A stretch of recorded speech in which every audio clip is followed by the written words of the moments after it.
oitavos anos. Olá, tudo bem com vocês? Professor Fernando aqui. Revisão para a segunda avaliação bimestral de Geografia. Beleza? Então tá bom, moçada. Seguinte, tardou, mas não falhou. Estou cumprindo minha palavra, mandando um videozão de revisão para vocês. Talvez um pouco diferente do formato do último, um pouco mais rápido, um pouco mais dialogado, mas fiquem tranquilos, esse bate-papo que eu tô tendo com a tela do meu computador agora, talvez, pelo menos essa é a intenção, venha a ajudá-los na nossa próxima avaliação. Beleza? Então, sem mais delongas, senhoras e senhores, continente americano e continente africano. Aspectos sociais, econômicos, políticos, naturais e etc. e tais, que vieram fazendo parte das nossas conversas ao longo dos últimos 2 meses, aliás, um pouco mais de 2 meses, né? Em que estamos tratando desse conteúdo. Gente boa do meu Brasil varonil, vamos do começo. O professor também usa livro, tá aqui na minha mão. Vamos ao trabalho, gente boa. Bom, galerinha, a gente começa a nossa conversa sobre continente americano e, na sequência, engato com o continente africano, partindo da ocupação. Como assim ocupação, professor? Ocupação, galerinha. Ocupação. Quero que vocês se lembrem, por favor, vamos recuperar a história da ocupação do continente americano cerca de 25 mil anos atrás, com a travessia de grupos humanos através, aliás, pelo Estreito de Bering, congelado em uma das últimas eras glaciais pela qual o nosso planetinha, desculpem, redondo e azul passou. Entretanto, também é importante lembrar que o berço da humanidade, o berço da espécie humana, cerca de 400 mil anos atrás, é o continente africano. Então, a gente está falando do continente mãe, onde as primeiras sociedades que a gente podia chamar de humanas começaram a se estabelecer e se desenvolver lá no continente africano. E depois, o novo continente, aqui, a nossa gloriosa América. Desnecessário, eventualmente, senhoras e senhores, recuperar discussões de 7º ano com vocês a respeito dos processos de colonialismo neste momento, ou de neocolonialismo, enfim, mas traremos elementos a respeito dessas duas discussões ao longo do nosso bate-papo. Bom, e já que a gente está falando de colonialismo, importante a gente falar sobre isso. Colonialismo, senhoras e senhores, como nós sabemos, relação colônia-metrópole, relação de exploração, chegada do colonizador, retirada daquilo que se entendia como sendo de valor, de volta para a metrópole para alguém encher as burras de dinheiro, certo? Processo que ocorreu tanto no continente africano quanto no continente americano.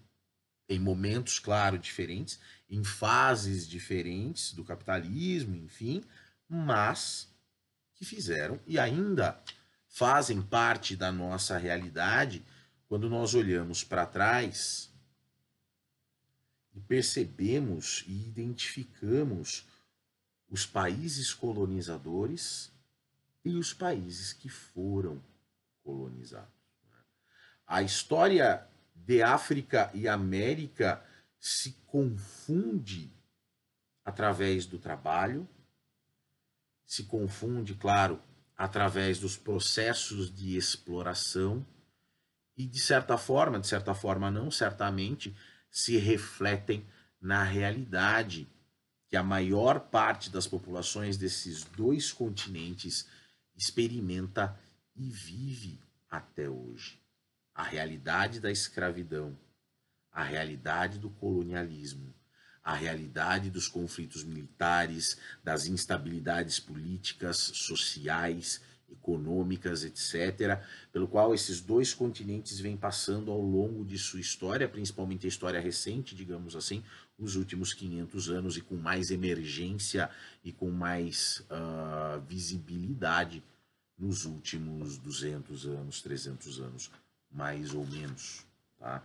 Então, quando a gente tenta compreender e tenta discutir continente americano e continente africano do ponto de vista da história das suas populações, é uma história de exploração, é uma história de trabalho, é uma história de se retirar de onde se está,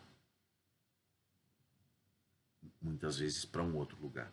Ora, a história dos continentes se confunde quando nós recuperamos que 12 milhões de escravos africanos foram trazidos para o continente americano. Cerca de 4 milhões deles oficialmente para o Brasil, sendo o Brasil o último país a abolir escravidão no continente americano.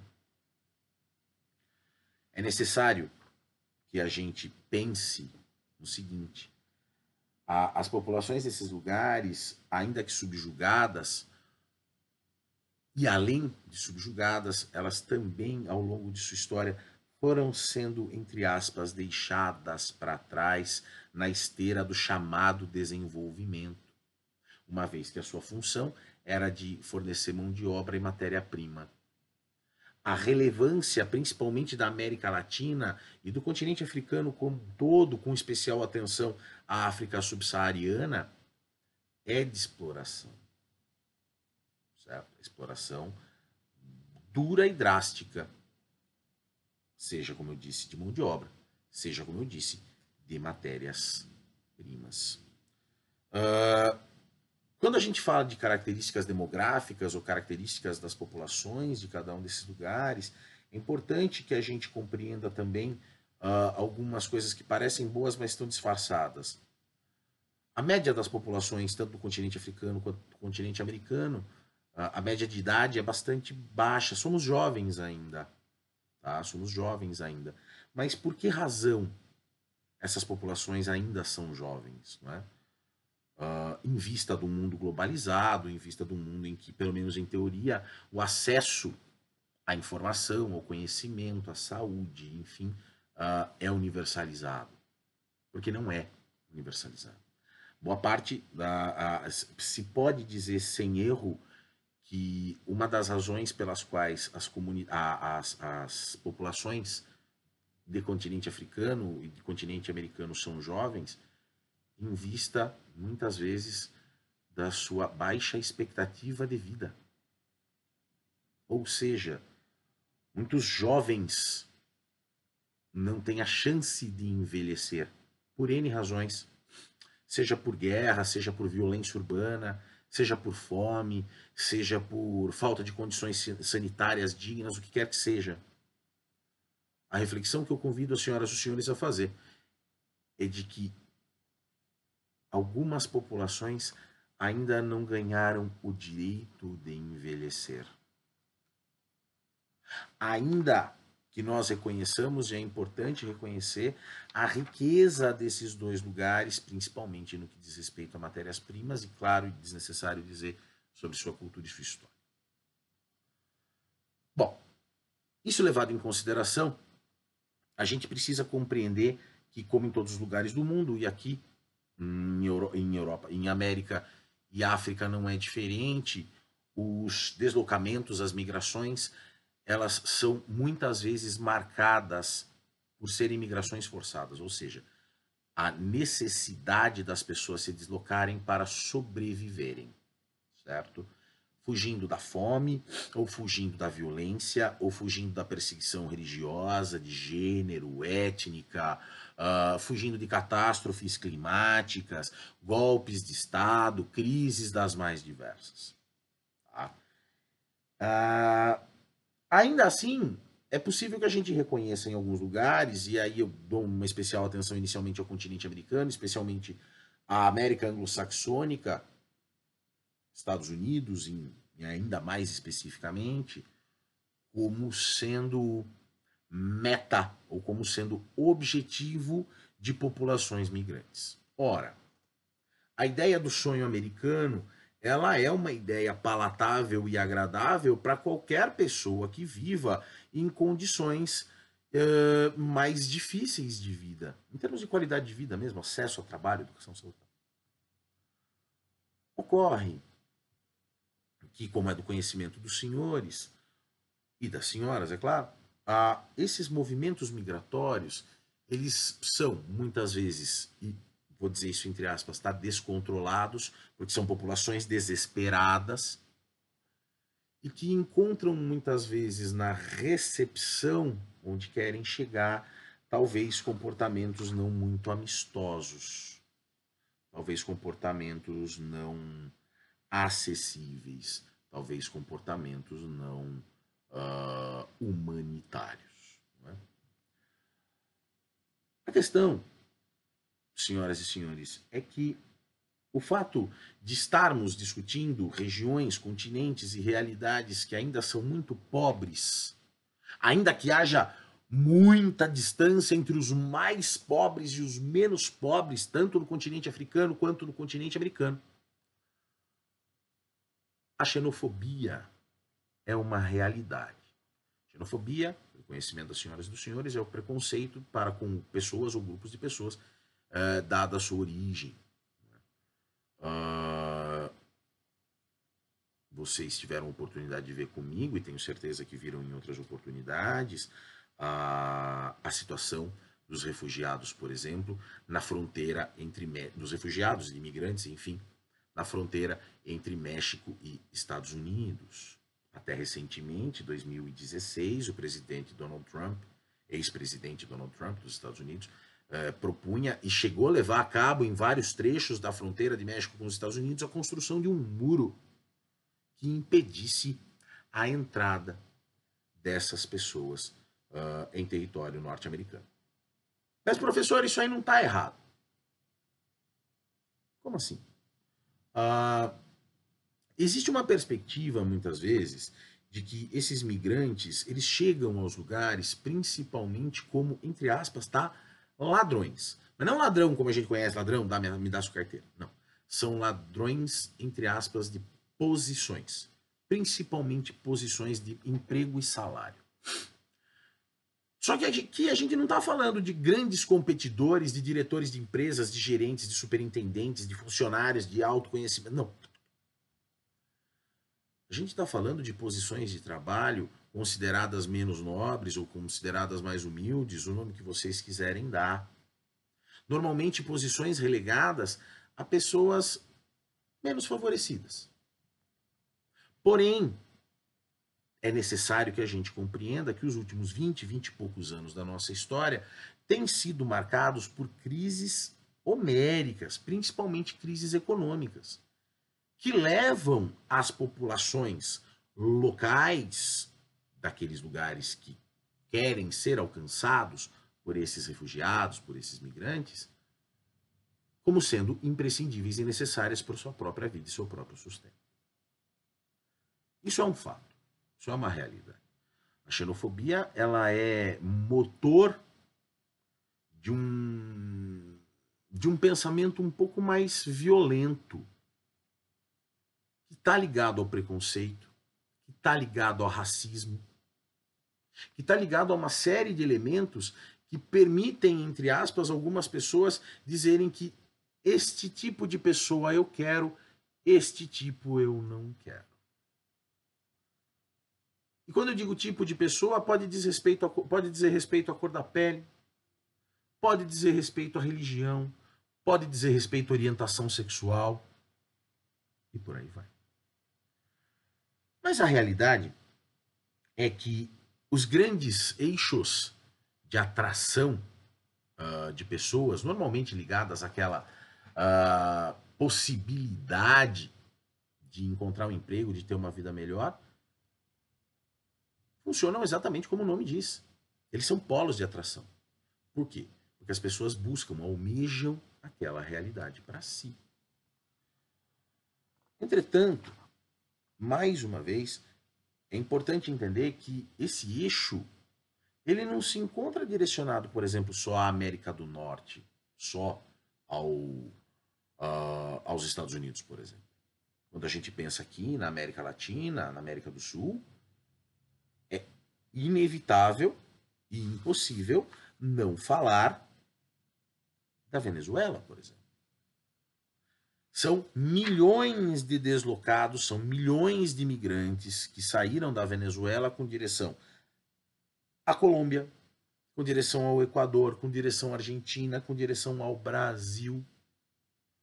Isso em vista de uma realidade política na Venezuela, no mínimo conturbada. Golpe de Estado, atrás de tentativa de golpe de Estado, governos mais ligados a uma tendência ideológica, outros a outra, criando insegurança na população. Agora, é importante que a gente saiba, por exemplo, que a Venezuela é, se não a maior, uma das maiores jazidas de petróleo disponíveis no continente americano, ou seja, no mundo.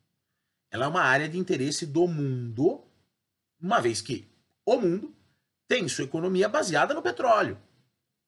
Não só combustível, plástico, fertilizantes e etc. Mas não é disso que se trata neste momento a nossa discussão. Da mesma forma, senhoras e senhores, não existem só migrantes no continente americano. O continente africano, graças à sua natureza histórica, que foi mal desenhada pelos países europeus no final do século XIX, durante a Conferência de Berlim, há conflitos e mais conflitos e mais conflitos continuamente no continente africano. Por exemplo, a situação do Sudão e do Sudão do Sul. País recentemente criado para apaziguar dois grupos políticos distintos, mas que não adiantou de nada. Milhões de pessoas se deslocando, principalmente aqueles provenientes do norte da África que vão para a Europa ou tentam chegar à Europa, uma travessia perigosíssima pelo mar Mediterrâneo que já levou milhares e milhares de vidas. Ora, eventualmente o senso comum nos diz que África é aridez, né? Nos diz que África é leão, girafa, rinoceronte e, sei lá, bola de feno voando. A situação da partilha da África, senhoras e senhores, no final do século XIX, ela traz uma implosão da realidade daquele lugar. Eram centenas, milhares de tribos, centenas, milhares de pequenos territórios distribuídos na extensão toda do continente africano e que, por vontade de 7 países europeus, houve um processo de divisão e essa divisão desconsiderou muitas vezes conflitos internos que existiam dentro do continente africano e colocaram no mesmo território grupos que são rivais históricos e são rivais até hoje. O que leva, claro, a uma profunda violência dentro do continente. Para além do seguinte, inegável a percepção do racismo. É o continente negro, é o continente preto, é o continente de onde se tiravam os escravos. É um continente para com quem a humanidade tem uma dívida histórica praticamente impagável, mas que continua deixado em segundo plano. Salvo, quando é necessário explorar principalmente a mineração. Salvo quando é necessário explorar os recursos naturais que você encontra, por exemplo, às margens do rio Níger, às margens do rio Congo, às margens do Nilo. Não é uma crítica, é uma constatação. O motor da globalização é o capitalismo, o motor do capitalismo é a exploração. não há juízo de valor. A exploração é exploração. Exploração pode ser de pessoas, de salário, você trabalha, você paga. A exploração pode ser do território em que você prospecta e retira. Exploração. O caso é que a discussão sobre o continente africano ela é mais profunda e ela é mais dolorosa porque ela vem de um ignorar da importância do continente africano na construção da humanidade, no estabelecimento das sociedades, e aqui eu estou falando, por exemplo, para citar um exemplo e recentíssimo, o Império Egípcio,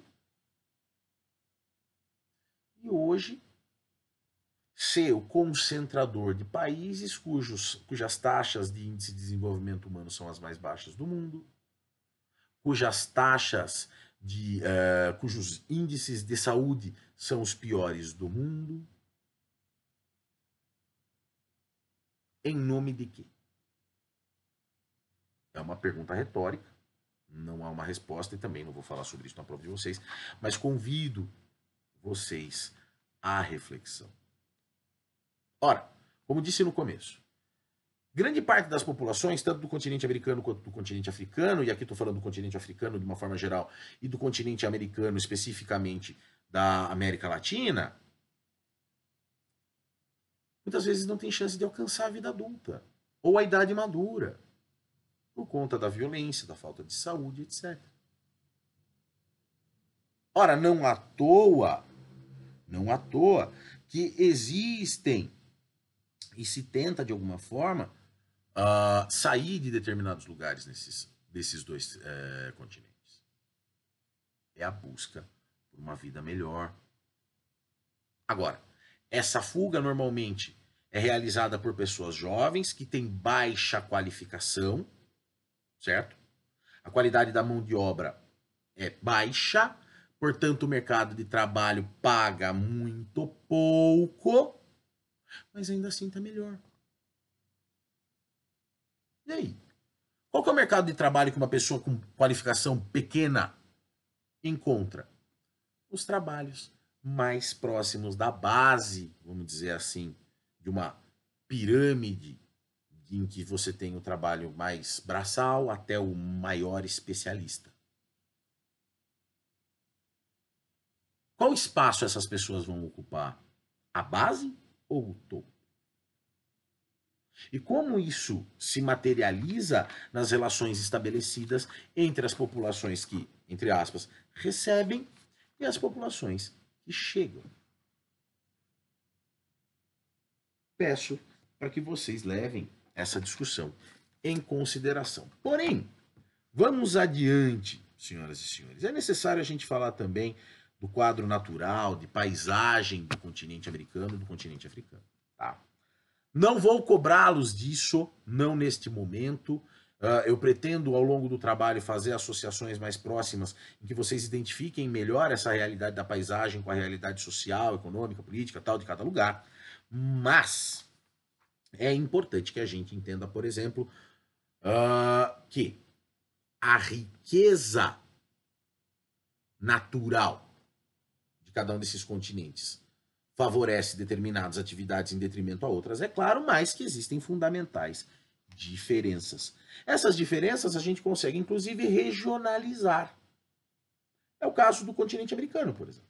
O continente americano é um pedação de terra na América do Norte, um pedacinho de terra na América Central chamada de Istmo, e um conjunto de ilhas que a gente chama de Caribe, e um outro pedação gigante de terra ao sul, chamado América do Sul, onde nós estamos aqui no glorioso Brasil. É possível dividir o relevo do continente americano em 3 partes grandonas, tá? A face para o Atlântico, a face para o Pacífico e o meio. Bom, face para o Atlântico. Nós estamos tratando, por exemplo, da costa brasileira.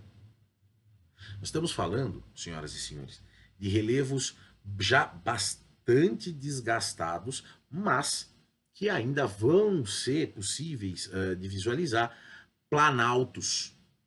Ou seja, a parte de serra, sabe? Aquela coisa que está logo depois da praia, subiu para chegar em São Paulo, aqui. A face do Pacífico, ou face oeste, ela é mais agitada. Por quê?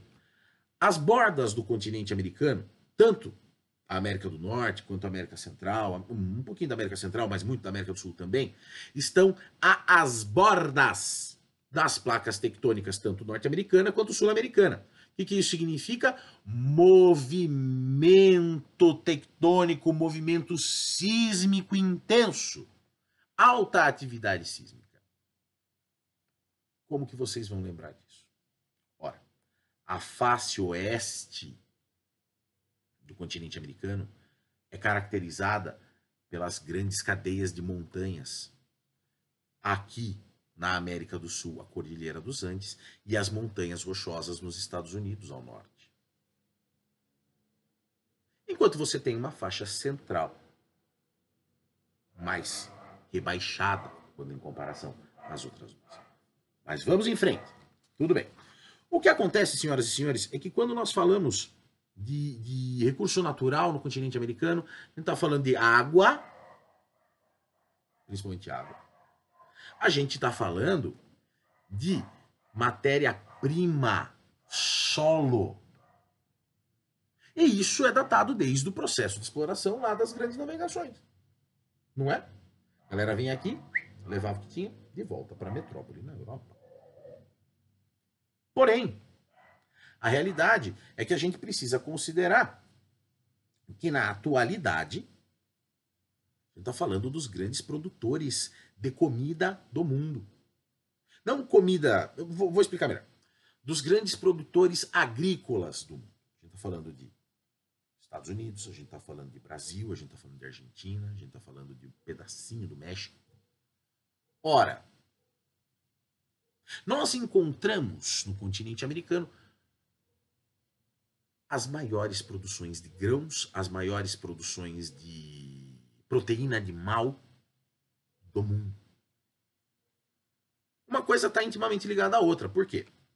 Porque ser o maior produtor de grãos, não serem os maiores produtores de grãos, o Brasil em destaque nesse caso, não significa que todo mundo come toneladas e toneladas de soja e milho. Muito pelo contrário, nenhum de nós come toneladas de soja e milho.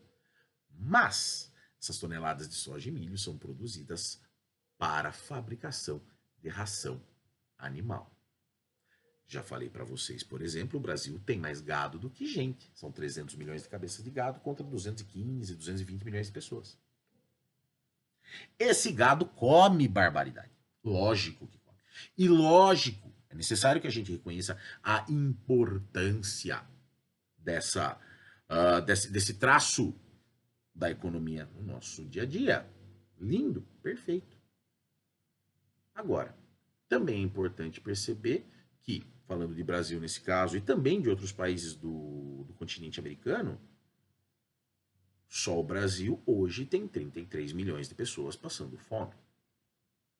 Quase metade da população brasileira encontra-se em estado de insegurança alimentar.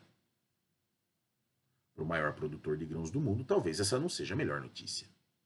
Mas, vamos falar de África um pouco. É importante que vocês nunca se esqueçam dos 3 As. Água, abrigo, alimento. Em nenhum lugar do mundo é diferente. Continente africano a mesma coisa. As grandes civilizações que nascem às margens do rio Zambeze, às margens do Congo, do Níger, do rio Nilo. Um beijo para os egípcios.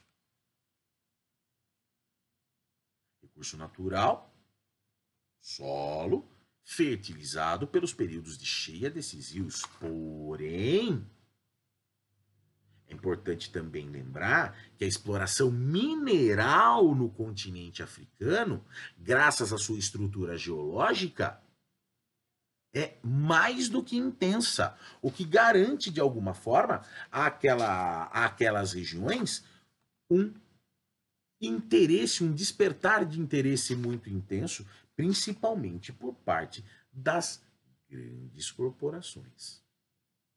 Mais uma vez, nenhuma crítica ao capitalismo ou quem quer que seja, é o que é.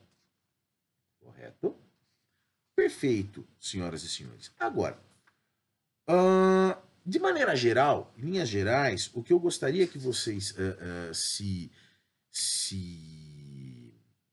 atentassem é o como as estruturas sociais, políticas, econômicas, etc., elas mudam muitas vezes a nossa percepção da realidade. Tá? Quando a gente fala de África, surgem muitos estereótipos. Esses estereótipos precisam ser de alguma forma debatidos, e não só debatidos, como também rejeitados. Não está falando do porão do mundo. Quando a gente fala de América, não está falando só de Estados Unidos e Canadá, ou só de Brasil que seja. A gente está falando de quase 1 bilhão de pessoas em cada um desses lugares que estão em busca da sua própria identidade, não porque a perderam, mas porque muitas vezes acabam deixando-a de lado em vista da realidade que vivem. Dessa forma, senhoras e senhores, como eu disse, esse aqui é um bate-papo um pouco diferente da outra revisão. A lista de exercício vai na sequência para vocês. Eu quero que vocês se atentem mais a alguns detalhes maiores a respeito da geografia social, política e econômica de África e de América, para que a gente consiga compreender principalmente o nosso lugar no mundo, enquanto americanos, enquanto latinos, enquanto seres humanos, certo? Então, essa minha preocupação, ela vem de tentar fazer com que a gente tenha um diálogo aberto sobre a nossa história, sobre a nossa realidade e principalmente o nosso futuro. Lógico, de forma nenhuma esse assunto se esgota. Nós vamos ao longo do ano falando de tudo que for possível a respeito de continente africano e continente americano. Mas essa introdução eu acho importante para fazer com que vocês reflitam um pouco sobre aquilo que nós estamos vivendo e testemunhando. Beleza? Oitavo ano, muito obrigado pela atenção de vocês. Nos vemos no nosso próximo encontro. Estudem, fiquem tranquilos, tudo vai dar certo, tá bom? Beijo pra vocês. Valeu!